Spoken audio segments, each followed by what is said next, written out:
have a lot of things that are destroyed a lot more often. And the big thing the Green New Deal is going to do is mobilize people to do it. It's going to mobilize people to respond to disasters, to rebuild communities. One way you can think about a domestic banking system is if one of these banks has more payments flow out than flow in, then you can say that it has a balance of payments deficit.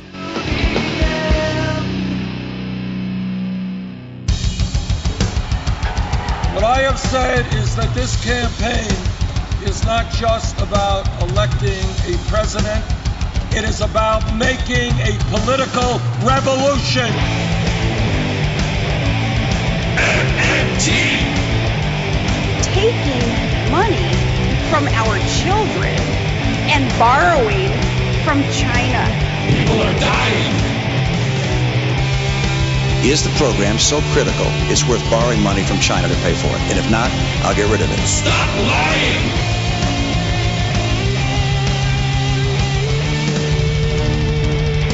I want the truth!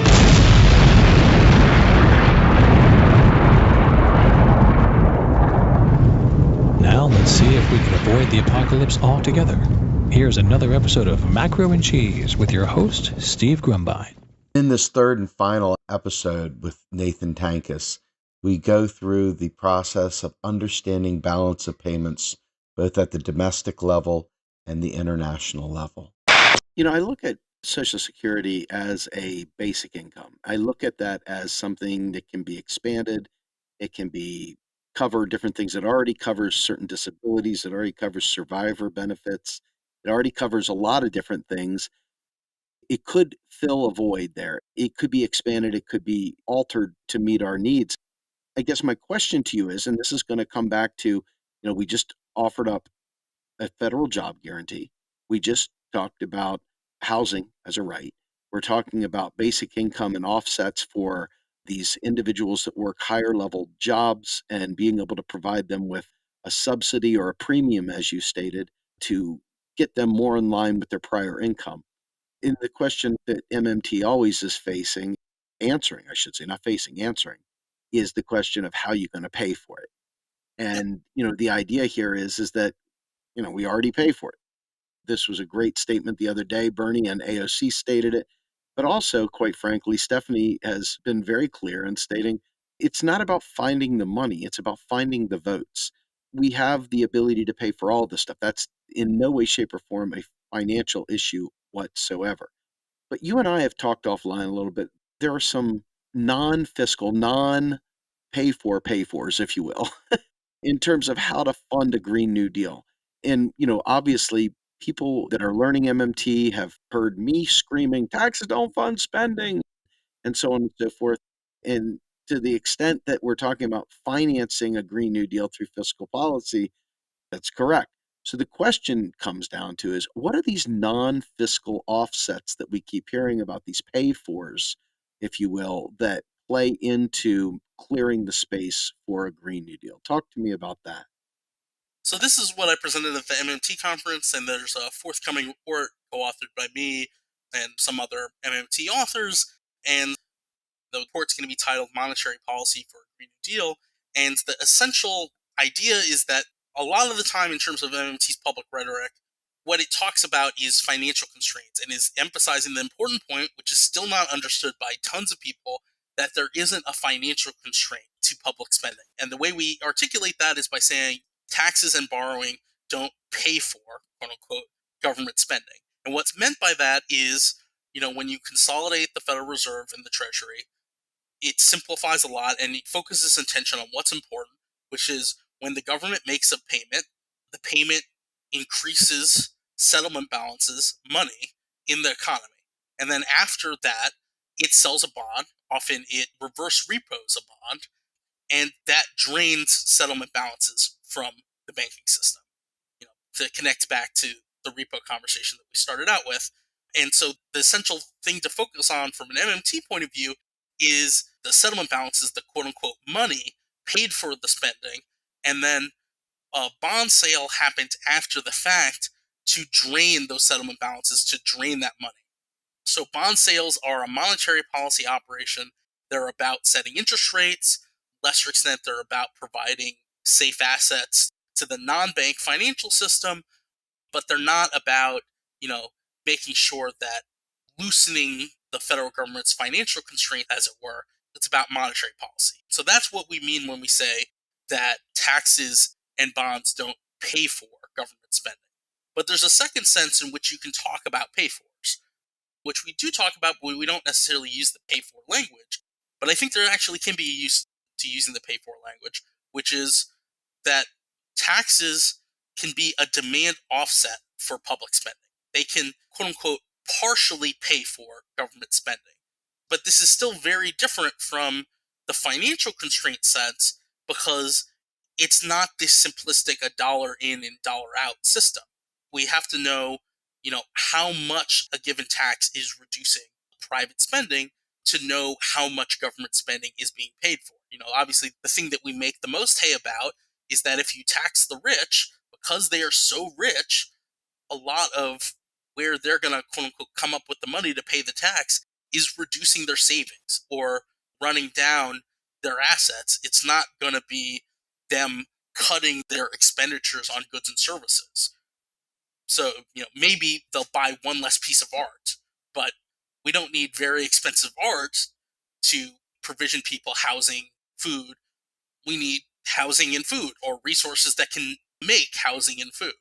So the short way to say that is taxes don't dollar for dollar pay for spending. We have to know what type of tax it is, who it's targeting, and then we'll have a better sense of how much that tax is reducing demand. And if it's taxing the very richest people, it might not reduce demand very much. So we'll have a wealth tax of 2%. It might raise the same dollar amount as the spending programs you're proposing, but it's not going to create the fiscal space, as it were. It's not going to disemploy the resources that you need to redeploy with your spending program. But the bright side to that sort of pessimistic thing, like, oh, we don't think we can get the money from the rich like we thought we could. We don't think we can get the resources from the rich like we thought we could.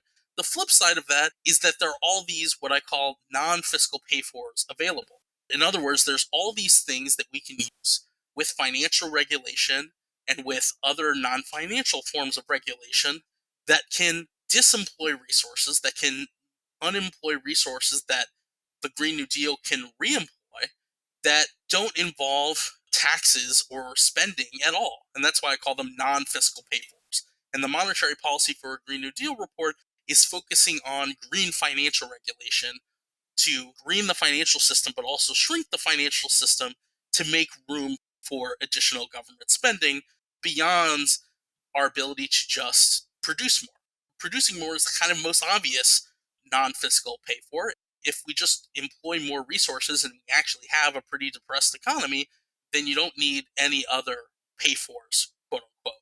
But the report is basically saying even if we do get to full employment, quote unquote, however defined, unlike what some people claim, like Josh Barrow claimed in their op-ed in the Financial Times responded to, the world that MMT is talking about is still very different in a full employment world, because you have things like credit regulation that can reduce banks creating money and potentially, create room for government spending to increase demand.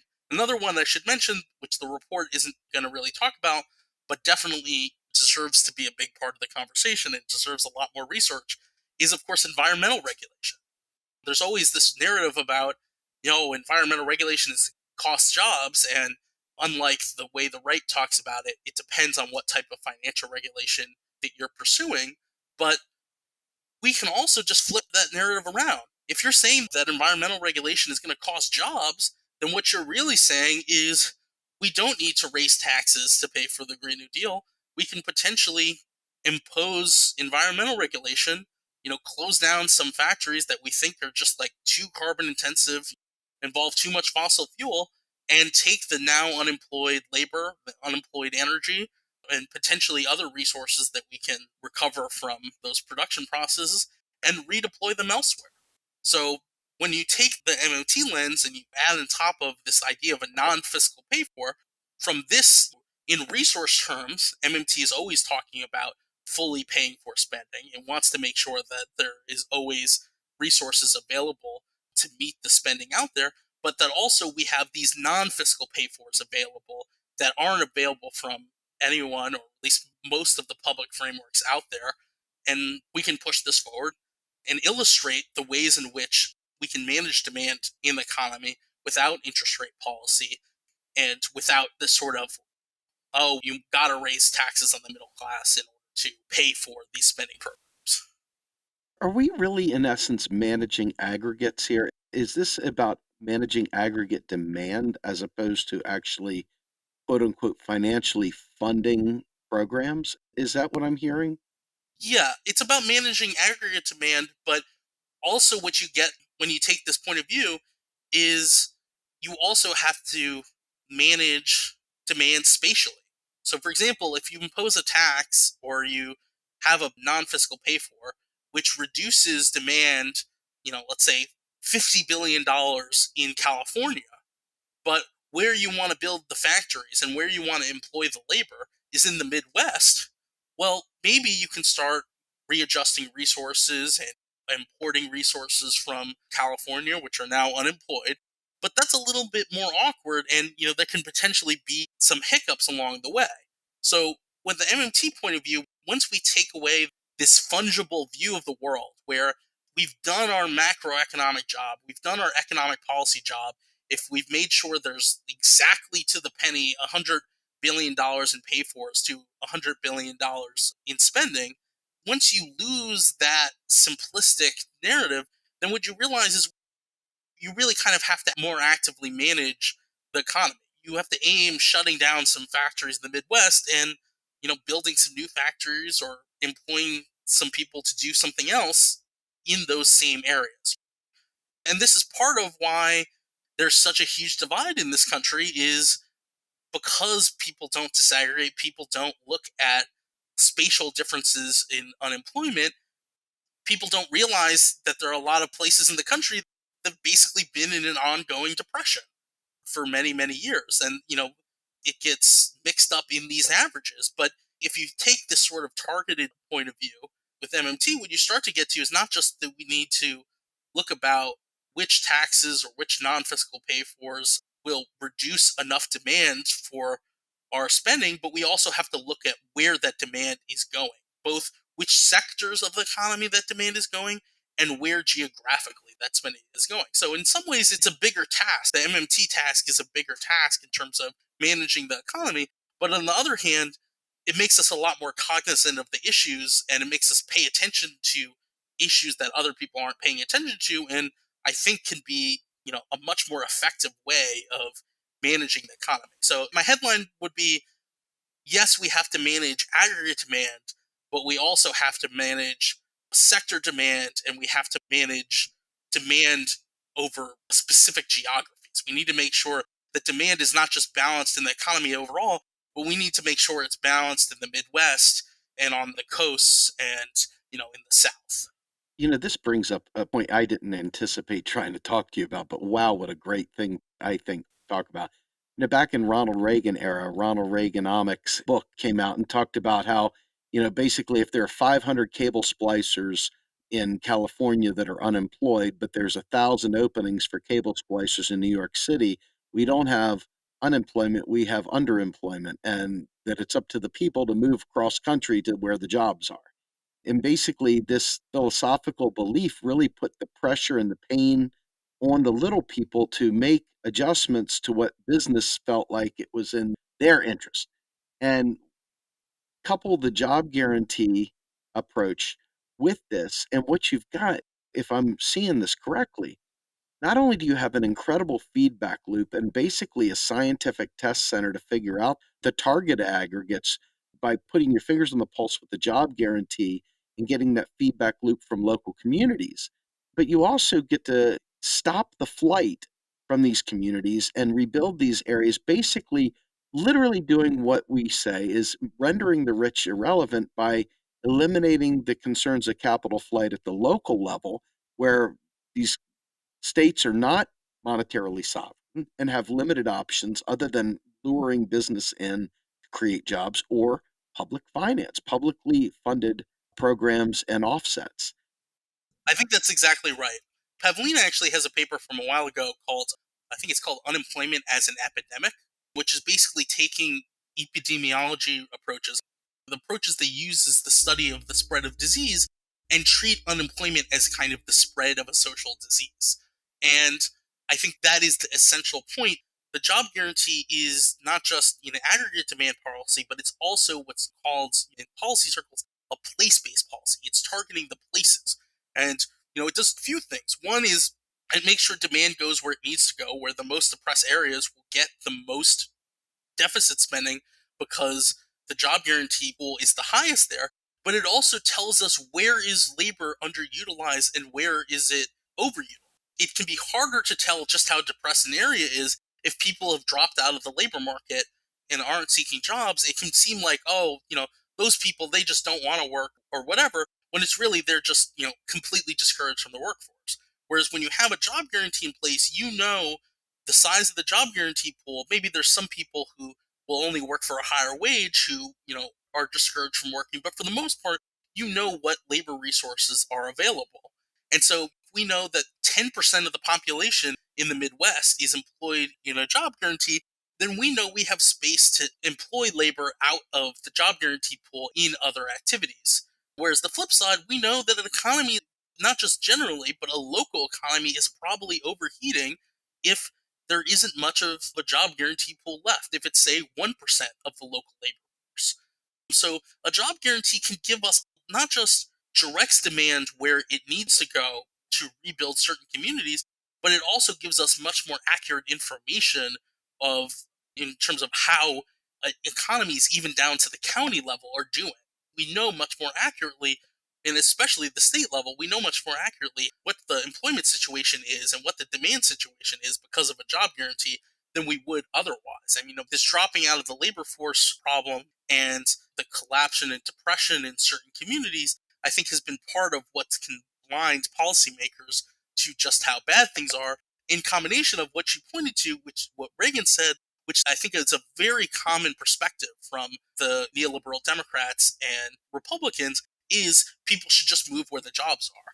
And not only is that extremely callous and pulling people from their communities, but more importantly, it's not the way you should be running an economy. You should employ people where they live. You should give people a job, not just because it's better for their lives, but because it actually is not a great use of our resources to have a housing boom and gentrification in New York City and on the California coast and in half a dozen other cities, while their communities are collapsing so people can live with foreign roommates, because that's the only way you can get a sort of halfway decent job, is moving to these 12 areas. People have basically taken people's direction to do that, and it's been a disaster. It's not the way you should run an economy. We need to redistribute demand. We need to build housing and improve housing throughout the country.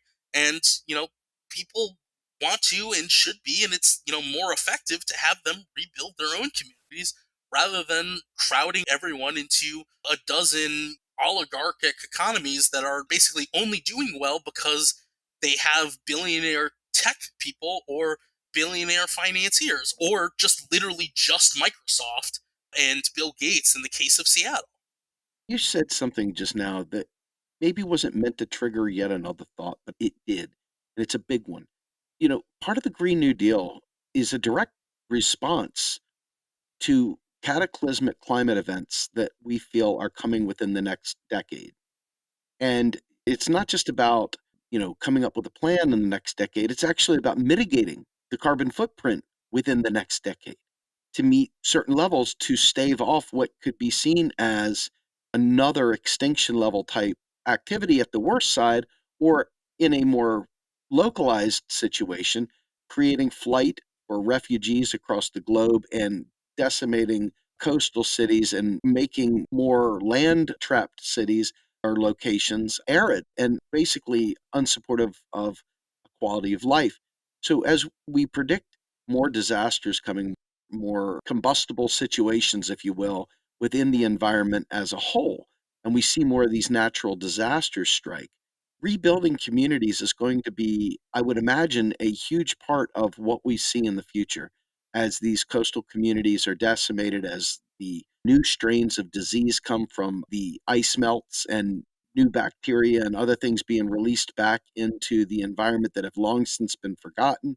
I mean, there's a whole new wave of things getting ready to hit us that many of which we have no means of predicting. And you look at places like Puerto Rico that were decimated by hurricanes, and you look at places like Flint, Michigan, which are decimated by boneheaded decisions by politicians and the flight of industry and the flight of white flight, quite frankly, and capital flight out of that area. And you've got the situation where real natural disasters are happening, both man made, as in with Detroit, and climate based when you consider places like Puerto Rico and Florida, the coast of Florida, and others. This seems like a really big part of the mobilization effort that a Green New Deal would bring about. And I'm just curious on what your take is on dealing with the impacts, not just these carbon taxes and things like that that are par for the course, but the actual calamity that comes when the shift occurs. Be it natural made or whether it be man made, some of these things that are coming, because there's a combination of both there. What is it that you see the play of the Green New Deal in terms of dealing with natural disaster? Yeah, I think one of the most effective things that illustrated was actually that little animated video that AOC narrated that was like based on Kate Aronoff Intercept story. I thought that was an extremely effective way of showing it, that it was pointing to the Green New Deal and pointing to, benefits of it, but it was also pointing that a lot of the practical work was just going to be rebuilding communities and defending communities from natural disasters, from a wetter world, that like we're just going to have a lot of things that are destroyed a lot more often. And the big thing the Green New Deal is going to do is mobilize people to do it. It's going to mobilize people to respond to disasters, to rebuild communities. We've seen in California, we're now going to basically have fires almost all year round in California. And that kind of thing is just going to get worse. And who do you need to respond to fires? You need people to respond to fires. You need firefighters, and they've they've temporarily emptied the prisons, essentially, having people fight fire who, because of felony records, wouldn't actually be able to become an official firefighter if they, got out of prison and went to LA to try to become a firefighter. In a bunch of other places, a felony record is disqualifying. Rather than kind of temporarily, coercing prisoners into fighting fires on our behalf, let's have well-paid public servants who are going to be responding to disasters, doing firefighting, just like the Civilian Conservation Corps did millions of days of firefighting, millions of man days in firefighting, as the sources say. We're just going to need a massive mobilization of labor to build and rebuild our communities. And, in this context, of course, this makes the idea that we should move people to where the jobs are right now, which are on the coast, because those are the places with tech or finance industries, is totally crazy. It's an anti-resilient strategy to move everyone on the coast when climate change is about to push them all inward. We need a managed retreat, and the best way to manage the retreat is to rebuild inland communities so there's somewhere to go. And the job guarantee and the Green New Deal as a whole is essential to that, and is essential to also building a post-scarcity society, so people aren't so concerned about millions of people coming from other countries who will be happy to work in public service, to work in a job guarantee.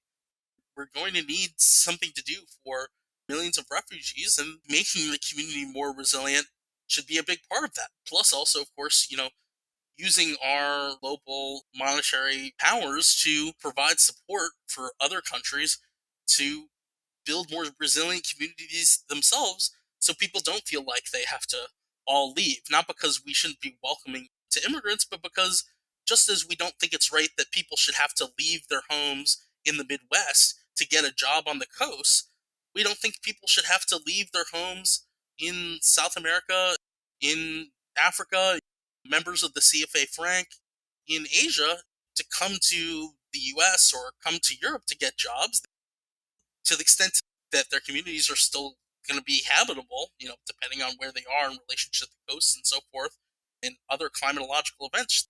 We should be supporting them getting more resilient in their communities, because everyone deserves a job and water and housing and food, and necessities of life plus community in their own communities, where they grow up if they so choose. It's powerful that you say it because in speaking with Fadl Kaboub, he came on a while back, and Dongo Sambasella was on with him as well as they're doing the MMT conference in Africa.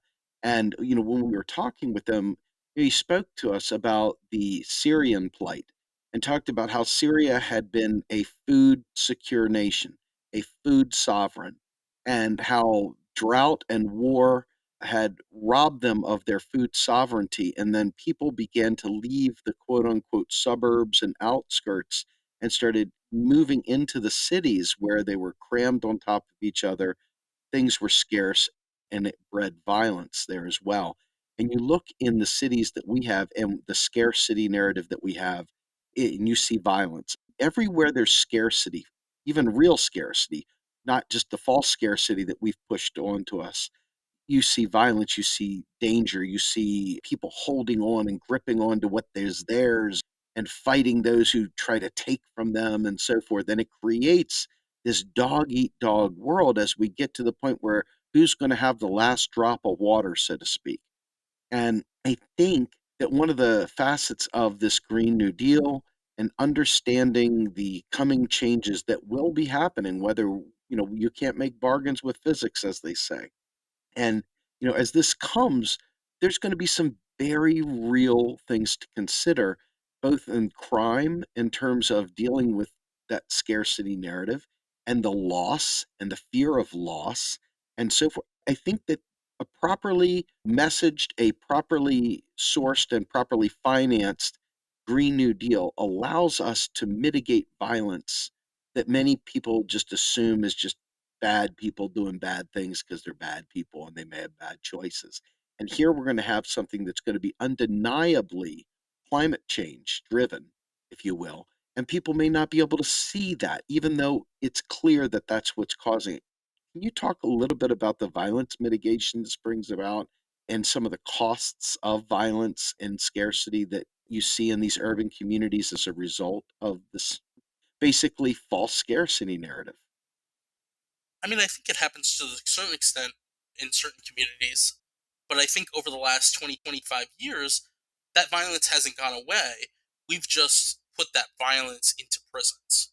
That's really what's happened in the US society. You can argue all sorts of different things about the trends of violence, but what is unarguable is that you have incredibly impoverished and damaged young people who are crowded together who commit violence, and it used to be that they were crowded together in public housing and in slums, and now they're largely crowded together in prisons. And prisons are the peak example of what you're talking about. When you get a whole bunch of communities together, you introduce violence from authorities, violence from the guards, or violence from the police when it comes to the outside world, and you have very little resources. You have places where the food isn't sufficient. There's a private contractor lets maggots in the food and lets the food rot.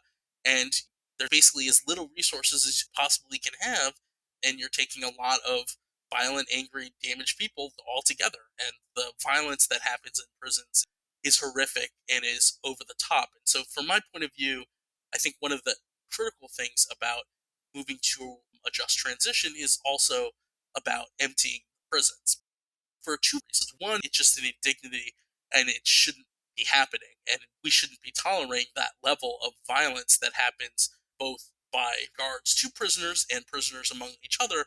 And we absolutely need to empty those prisons, but also because the prisons are filled with millions of people who are a wasted benefit to our society. There's no reason why these people can't contribute to a just transition, can't contribute to fighting and mitigating climate change. Indeed, as I was talking about, a lot of them already are, in the sense that they're employed as firefighters, employed to do other things just for menial amounts of money and with little control over their working lives.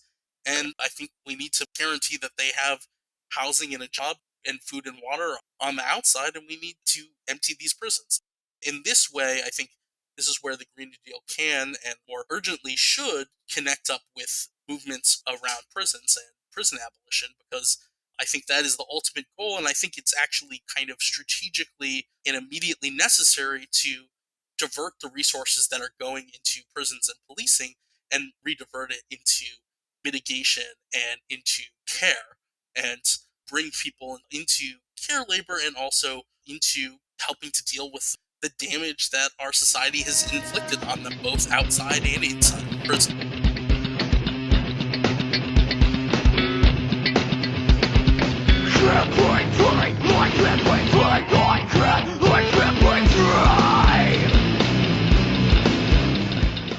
You are listening to Macro and Cheese, a podcast brought to you by Real Progressives, a nonprofit organization dedicated to teaching the masses about MMT, or modern monetary theory.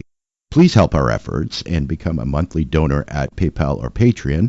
Like and follow our pages on Facebook and YouTube, and follow us on Periscope, Twitter, and Instagram.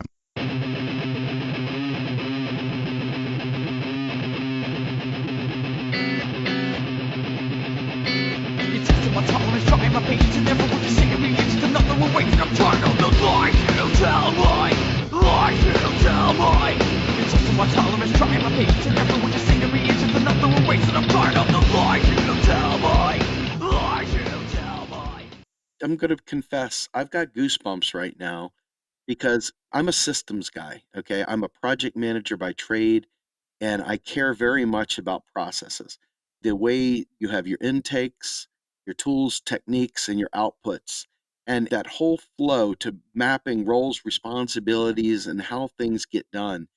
And what I'm seeing that is different from anything I've ever witnessed in my entire life is a true, honest to God, systematic approach to not only redesigning society to where it works for all, but to actually addressing the environmental concerns that we all have or should have.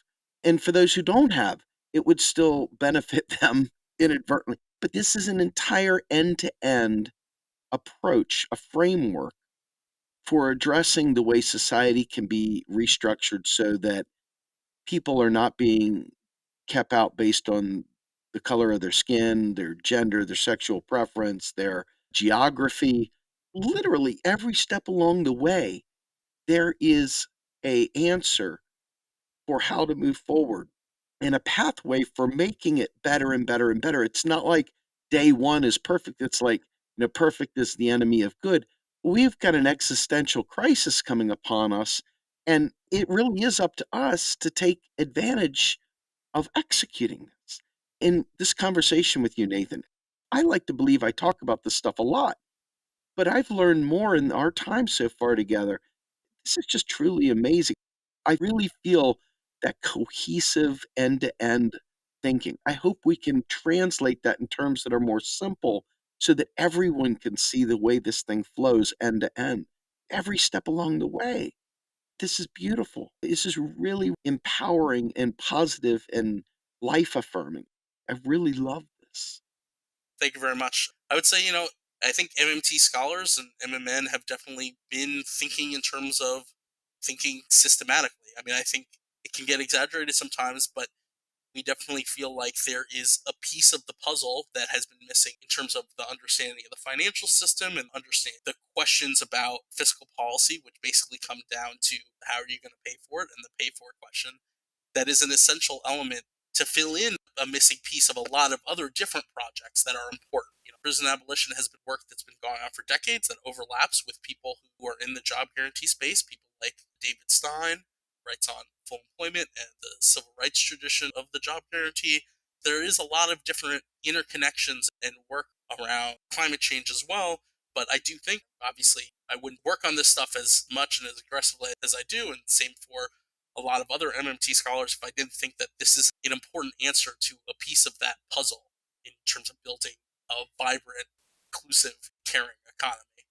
And as you say, the next step is just pushing forward the narrative so it will be as understandable as possible. And when the component of this that I've been focusing on, financial regulation, when the report Monetary Policy for a Green Deal is finished, we'll put that report out there, have an op-ed based on it, and hoping that pushing forward the non-fiscal pay-for framing can have a nice, concise effect on the pay-for conversation and become something to be debated in the economic policy community, but hopefully will bubble up into the 2020 political conversation altogether. Very powerful. One of the things that jumps out at me is that obviously the Earth is a sphere, and as it turns, the atmosphere, et cetera, we can't escape the behaviors of China, and China can't escape the behaviors of the United States. So this is a global situation, and mitigating this requires a global act. But within the United States, the way I'm understanding this, we have the ability to deal with disasters that strike, assuming that we aren't in time to mitigate everything that we want to mitigate. We have a means of protecting ourselves to the best of our abilities while we work on a larger scale, perhaps. Obviously, the quicker we can get the world community together to make drastic changes, the better we have a chance of surviving across the globe. It's not just a US geographical solution here. It truly is global. And I think that brings us maybe to our next point, which is, understanding how these countries exchange goods and services and being able to build this just economy globally. And that comes down, I think, to some degree in understanding how the monetary systems of various communities work together to be able to impact the balance of payments and to be able to understand. Balance of payments is often a term that's invoked internationally, but there can be a balance of payments in any sort of financial system. So one way you can think about a domestic banking system is if one of these banks has more payments flow out than flow in, then you can say that it has a balance of payments deficit that it has to make up by either running down the settlement balances it has or borrowing the settlement balances from somewhere else. And as we always talk about, for every deficit, there is a corresponding surplus. There must be a balance of payment surplus somewhere else. And it's not that different in terms of the global economy. In the global economy, when we say there's a balance of payments deficit, basically what we mean is that when you net out all the payment outflows that have happened, the payments to pay for exports, the interest payments, the dividend payments, and you net that out with the inflows, then you're getting the balance of payments balance, or what's more technically termed the current account balance. And this can be either in deficit or surplus. And if you count up all the current account deficits and surpluses for every country in the world, it should net out to zero. Obviously, there's some measurement issues, but in principle, it should net out to zero. And so the balance of payment deficit or balance of payment surplus is just these net positions, these deficits or these surpluses. And there's what we call the spectrum of monetary sovereignty. Obviously, Fidel talks about it and Silla talks about it. But to simplify a little bit, one of the big differences in the world is that the US makes payments to other countries in dollars. And so that even though the US is running a balance of payments deficit, a current account deficit, what other people are accumulating is generally financial assets denominated in dollars. And that is very different than when other countries, especially small open economies, run current account deficits, because often you can use dollars to make payments between countries. So even in countries that there's no involvement of the US at all, South Korea will make a payment to some European creditor in dollars. When a Brazilian exporter is exporting to another country in South America, often they're making a payment in dollars. And we can point to a lot of complicated reasons that happens, but what I would say is, to simplify, is there's a lot of investment treaties and trade agreements that impose dollar-denominated obligations on other countries, and that for various historical reasons there is dollar-denominated debt owed by countries and private entities around the world that aren't the United States, that aren't U.S. companies. So as a result, the dollar has this dominant role in the world. Sometimes we get criticized. Doesn't mean that the U.S. has monetary sovereignty and no one else does. As we say, it's a spectrum.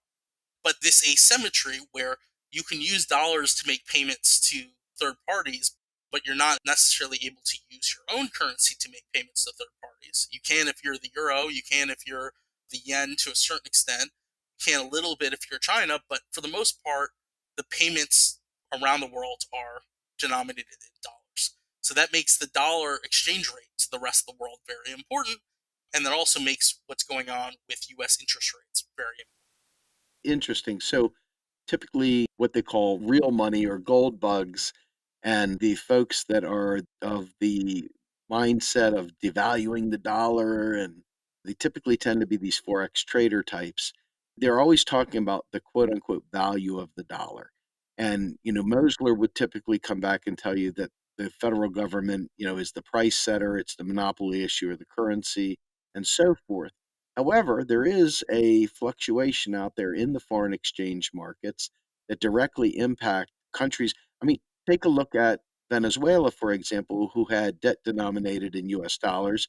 It also had its currency pegged in US dollars, and it had a single commodity that it based its economy on that, quite frankly, it wasn't the refined version of it. And so it was able to get beat by other countries in general. So is this a direct impact of that balance of payments in terms of, a country lacking sovereignty with a peg? Is that kind of what you're talking about? Yeah, what I would say is I think there's two elements to this. There's a financial element, and then there is a physical resource element.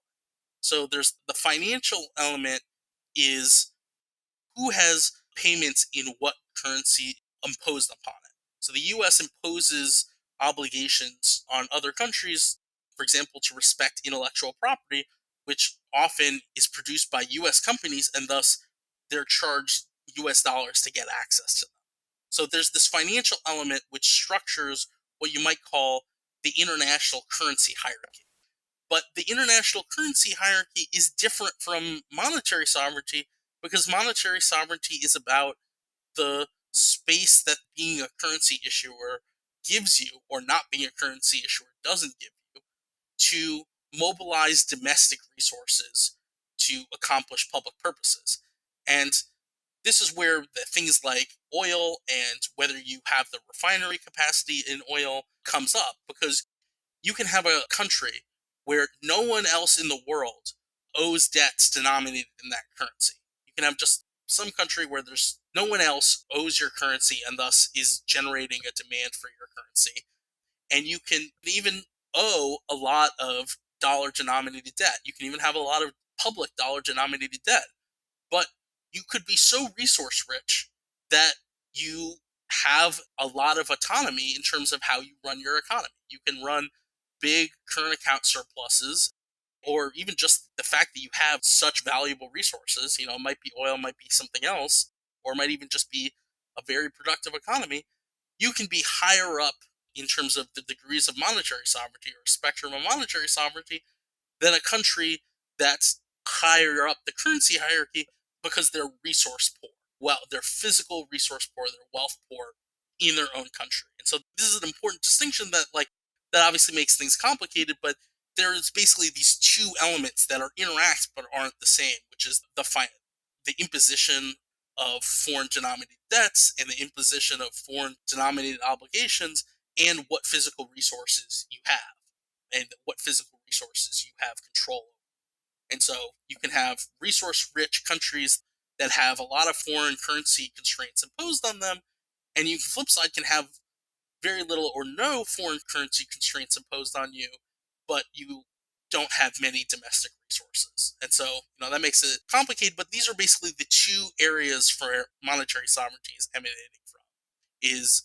resource wealth and how much your economy is relying on imported inputs, and the financial constraint that you face or don't face. In other words, in the MMT terms, you can have a floating currency with no foreign denominated debt, public or private, but be very resource poor. So you still are very reliant on the rest of the world. And on the flip side, you can have a country with a lot of foreign denominated debt, with pegged currency and so on and so forth, but it can be so resource rich that that doesn't really matter, or doesn't matter for a given period of time. For example, you might say that in 2003, Saudi Arabia had a high degree of monetary sovereignty granted to it by its oil, but that is not necessarily going to be true in 2030, 2040, the way the world's going to change around fossil fuels and climate change, which is why Fidel is so adamant about Saudi Arabia developing monetary sovereignty through mobilizing its resources now before it's too late. So this, I guess, is a good time to talk about Japan momentarily. Both Stephanie has gone out there, and so has Bill Mitchell in recent times, and saw a recent report basically saying that, now Abe is pushing a fiscal stimulus out there, and it's not so inconsequential, I guess, that MMT has been in their ears. But that said, Japan has carried approximately 250 to 300% debt to their gross domestic product for some time now and have seen zero inflation. And typically, people talk about a standing army, world reserve currency, all these fancy things. And reality is, Japan shows that a tiny island nation with a lot of resources is capable of doing a great many things without having to annihilate the world, blowing them up and worrying about bombing Gaddafi over gold or all these other fancy dancy Spinmeister conspiracies. Japan has just been able to basically issue its own public funds without any real impact. I mean, there's been no inflation. Can you talk about Japan momentarily within the context that we've been talking? Yeah, absolutely. First of all, one of the big differences is that Japan runs a current account surplus, so that obviously gives it a lot of leeway.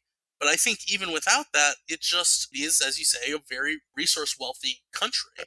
And as the policymakers complain, they can't get inflation up in Japan. Part of it, ironically, is that Japan is a high income country that gives a lot of resources public. It has housing that it provides public housing. It has huge transportation networks, which it provisions publicly and doesn't really lean on cars so much. It has a healthcare system. And all the public officials involved in those entities don't raise rents and don't raise transportation costs, ironically, because inflation's low. And as a result, that helps keep inflation low. So you have an economy that is very well regulated, that has a lot of publicly provisioned resources. And when you have that, inflation, as it's conventionally defined in the Consumer Price Index, it's weighted based on what that quote unquote average person buys, and what people mostly buy is housing, is food, is clothing, is transportation services. So if a lot of that stuff is being publicly provisioned and the public isn't raising the price on it, you're generally going to have low inflation. And you're going to have low inflation regardless of whether unemployment is high or unemployment is low, unless they're the ones that start to increase it. As long as you have public provisioning of resources, that tends to keep prices pretty stable. In the US, we have overall inflation is low, but housing inflation has been high, and it's been driven by, again, there being shortages of housing in these specific region, and the housing that does get built gets built to meet the luxury demand for housing rather than poor and middle class people's demand for housing. And so, in that sense, things like the Green New Deal are kind of the perfect inflation stabilizing program, because with Medicare for All, they're a program to get healthcare prices under control. They're a program to get housing prices under control. They're a program to get energy prices under control. So it's just publicly provisioned electricity. And we want to secure and get control of our food supply and thus food prices. Once you start going down the list, we're actually talking about most of what people need to live their lives and about keeping the prices on those things stable and affordable. To get back to the broader balance of payments question, for Japan specifically, it's that I think them running a current account surplus has been important to that, but you don't necessarily need to run a big current account surplus to have a lot of space to run your economy domestically. That brings me to, I guess, another question. I talk oftentimes about the race to the bottom in the United States. And you look at places like Kansas, and you look at places like Texas and others who frequently try to lure businesses there by slashing the bottom out of the safety nets, slashing spending, offering tax sweetheart deals to these corporations, etc. And what you end up with is a very, very lopsided country where capital flees state A, goes to state B, and you've left basically a third world nation behind without any jobs, without any means of these people taking care of themselves. And Detroit is a great example of this. But in terms of balance of payments, in terms of, I don't know if this is the right term, so forgive me in advance. But the sectoral balances, if you will, of each state in the terms of which one is a net importer, which one's a net exporter, which one's a net job producer, and which one is not, and how we assess the non-sovereign states in terms of that balance of payments, in terms of that sectoral balances and understanding. How do we measure states through that lens, Nathan? That seems like such an important question that I don't hear much about. That's a great question. That really is a great question. And it's been a big part of what MMT's narrative about the Eurozone crisis has been in contrast to narratives that try to focus just on, oh, there's a balance of payments crisis in the Eurozone, and focus on the fiscal element, is that we have something like Eurozone member states in the US.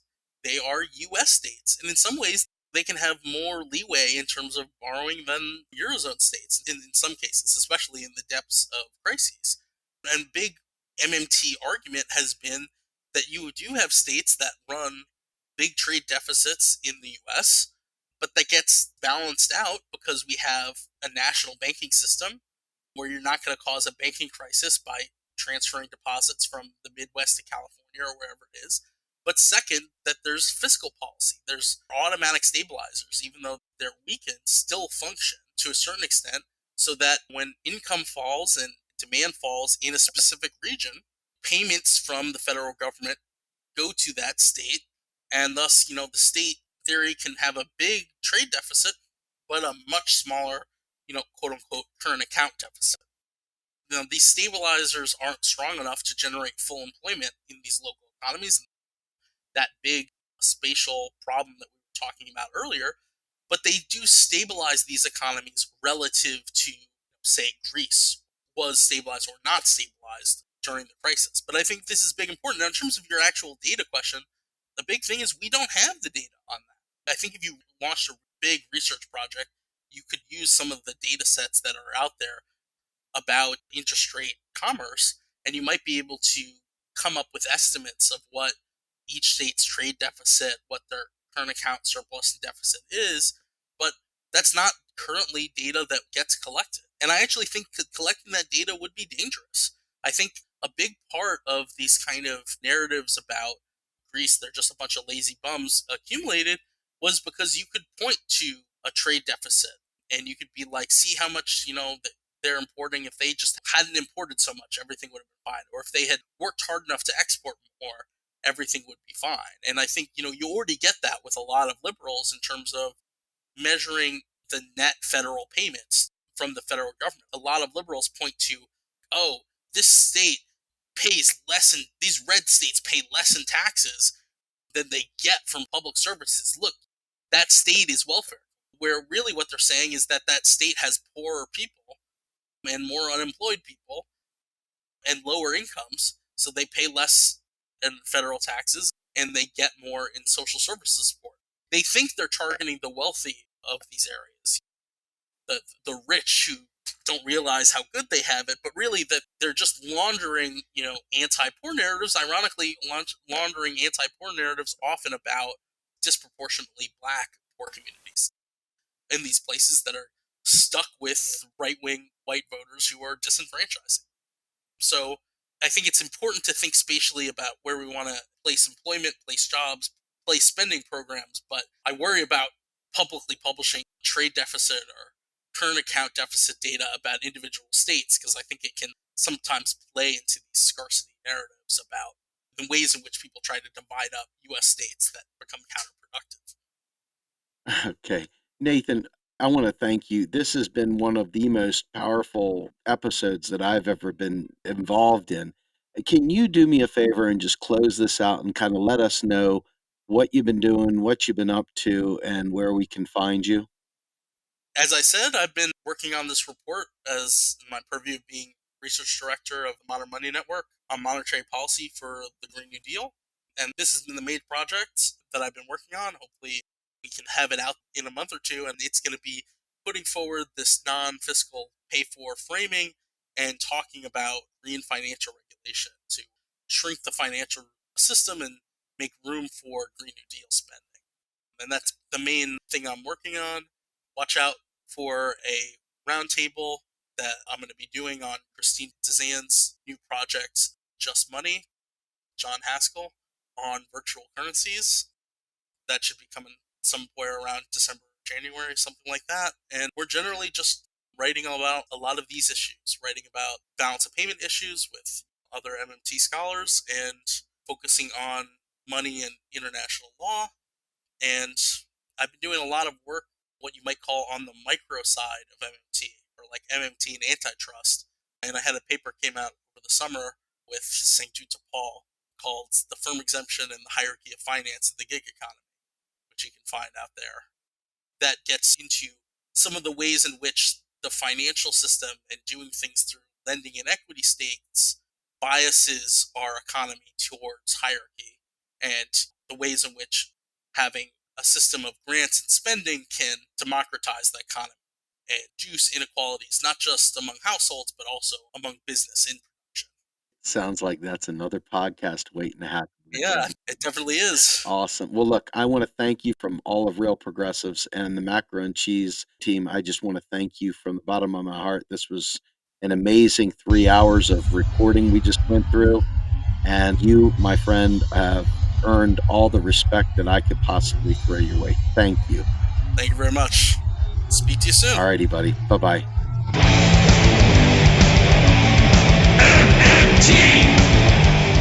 Macro and Cheese is produced by Andy Kennedy.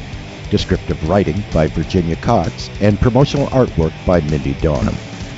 Macro and Cheese is publicly funded by our Real Progressive Patreon account. If you would like to donate to Macro and Cheese, please visit patreon.com/realprogressive.